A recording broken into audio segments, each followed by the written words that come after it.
primitive medical care of a species that had barely begun to conquer its own diseases.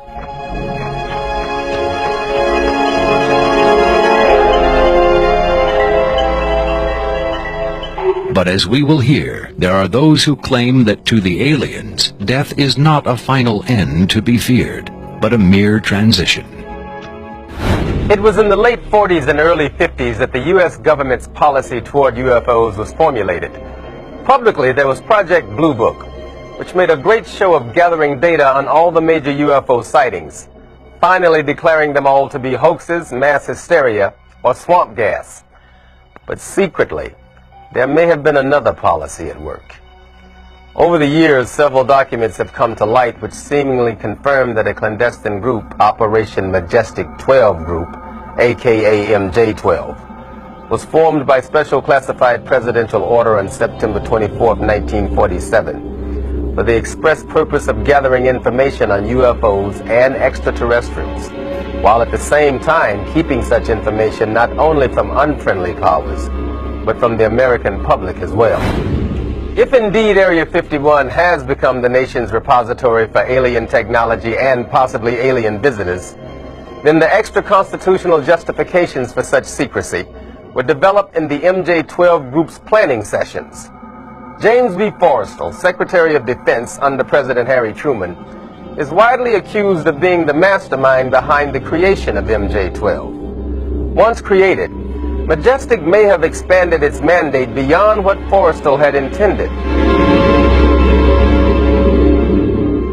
Whatever secrets Forrestal may have known concerning flying saucers and alien visitors, that knowledge died with him when in 1949 he mysteriously plunged to his death from a window at Bethesda Naval Hospital. Though he was being treated for depression, many UFO researchers doubt that his death was a suicide, and point to the sinister workings of the possibly mythical MJ-12, which in their hypothesis may have been protecting its secrecy from a man who had come to believe the people had a right to know.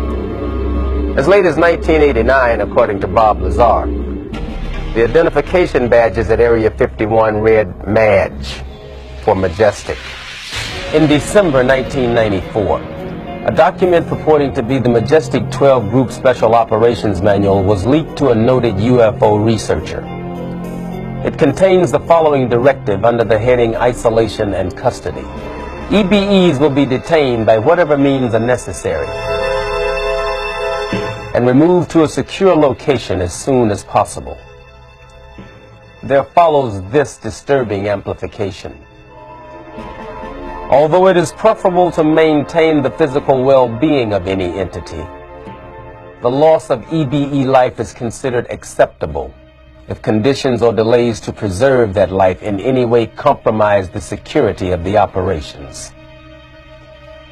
From the beginning of the UFO age, it seems, secrecy was always the government's prime directive.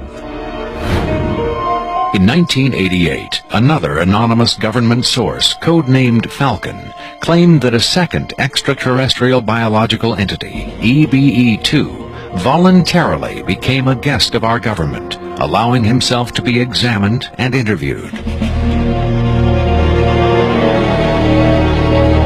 In this scenario, Area 51 became, for a time at least, a sort of extraterrestrial embassy, the setting for mankind's first attempt at diplomacy with beings from another world. Different sources disagree as to how communication was established.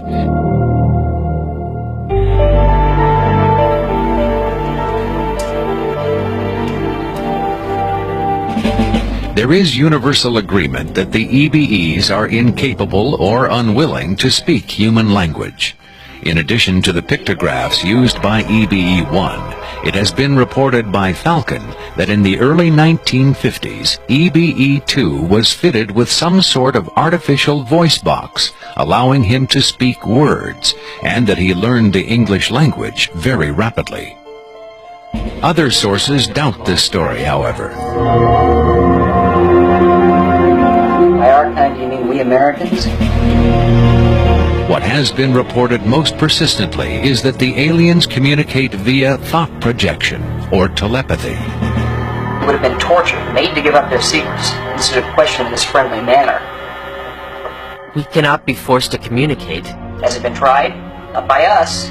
We speak to who's ever willing to listen.